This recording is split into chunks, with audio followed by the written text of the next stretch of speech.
SoundCloud Billie. She was 13, homeschooled in LA, recorded Ocean Eyes with her brother Phineas in his bedroom. He wrote it for his band, she just sang it as a favor. They uploaded it to SoundCloud for her dance teacher. The song went viral overnight. Got 1 million plays in weeks. She had braces, long hair, looked like a regular kid. The aesthetic didn't exist yet. Just a teenager with a good voice and a brother who knew how to produce. Interscope Records came calling. She was 14 when she signed. The early songs were softer, more straightforward pop. 6 Feet Under and Bellyache showed darkness creeping in, but the full persona hadn't formed. She was still figuring out who she was. Performed in regular clothes, no theatrics. The voice was there, the production was there, but the Billie Eilish everyone knows wasn't born yet. Don't smile at me, Billie. The EP dropped when she was 15. This is where the aesthetic started forming. Baggy clothes became intentional. She'd been dressing oversized since 13, but now it was a statement. Started talking about not wanting to be sexualized. The neon green and black color scheme appeared. Hair dyed black, with neon roots. The Blush logo, her little stick figure character, became merchandise. Songs got weirder. The production was minimalist but unsettling. Her voice was whispered, intimate, like she was singing directly into your ear. The EP had tracks about murder, toxic relationships, and being depressed. She was a teenager, making music about adult darkness. The videos got creepier. Black tears, spiders crawling on her, body horror imagery. She performed on late-night shows, looking tiny in giant clothes. The internet couldn't figure her out. Too young to be this dark, too weird to be mainstream pop, but the streaming numbers kept growing. She was building a cult following of teenagers who felt like outsiders. When We All Fall Asleep, Billie. The debut album dropped when she was 17. She became the biggest pop star in the world overnight. Debuted at #1 in 19 countries. The aesthetic went full horror movie. The album cover was her sitting on a bed in white eyes rolled back, looking possessed. Every music video was a nightmare.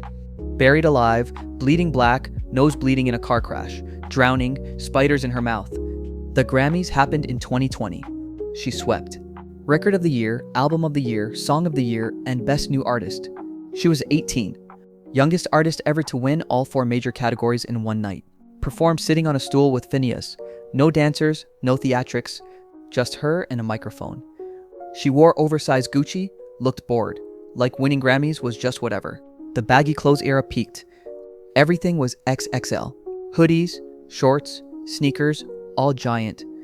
She said it was so nobody could judge her body. The world tour sold out arenas. She was still a teenager, barely legal, running the pop world while looking like she just woke up. Documentary Billie. The World's a Little Blurry came out on Apple TV. Showed everything. The bedroom where she and Phineas made the album. Her sleeping in her childhood bedroom while being the biggest artist alive. Footage of her Tourette syndrome tics, something she barely discussed publicly. Her relationship with her ex, the breakup, writing songs about it in real time. The pressure of being famous as a teenager. Her crying about fan expectations. The documentary showed she was just a kid dealing with adult problems. Watching her perform to thousands while dealing with body dysmorphia hit different. She talked about reading comments about her body, how it destroyed her. The film showed the toll. She looked exhausted. Her parents tried protecting her, but she was too famous to be protected.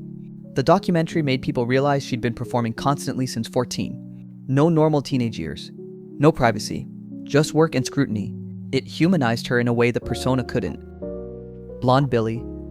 She was 19, dyed her hair platinum blonde in March 2021. Posted one photo on Instagram, broke the internet. The image got 1 million likes in 6 minutes, fastest ever at the time. The transformation was shocking. Black and neon green had been her signature for 4 years. Blonde felt like a different person. Then the Vogue cover dropped. She wore lingerie, looked like a 1950s pinup. The internet exploded. Some said it was empowering, her choice to show her body. Others said it was sad, like she gave in to pressure. She addressed it directly. Said she could be sexual when she wanted, on her terms. The baggy clothes were protection when she was younger. Now she was an adult and could do whatever. The blonde era was shorter, just a few months, but it marked a clear before and after. Happier Than Ever, Billie. The second album dropped in July. She was 19. The sound was completely different. Softer, jazzier, more mature. Less horror, more introspection. Songs about the price of fame, toxic relationships, growing up too fast. The album was her processing the last 3 years. The title track started quiet, then exploded into screaming rage. She was angry at an ex, angry at the industry, angry at everything. The tour featured massive production, projections, elaborate staging, costume changes. She wore corsets, femme outfits, nothing like the baggy era. Her hair went back to black, then she tried different colors. The aesthetic became fluid instead of rigid. She was experimenting, trying to figure out who she was outside the persona she'd built at 15. Critics praised the album's maturity. She won more Grammys, but it felt less like world domination, more like growing pains in public. Barbie soundtrack BILLIE. She wrote What Was I Made For the Barbie movie. The song was stripped down, vulnerable, existential, about purpose and feeling lost. It became massive, hit #1, won awards, but it represented something different. She wasn't trying to be dark or edgy, just honest. The song felt like someone in their early 20s questioning everything. It connected with people who'd grown up with her. She'd been famous since 13. Now she was 21, asking what the point was. The Academy Awards performance was simple, just her at a piano. No gimmicks. The song proved she didn't need the aesthetic anymore. She could write something sincere, and it would resonate harder than any horror imagery. Hit Me Hard and Soft BILLIE. The third album dropped when she was 22.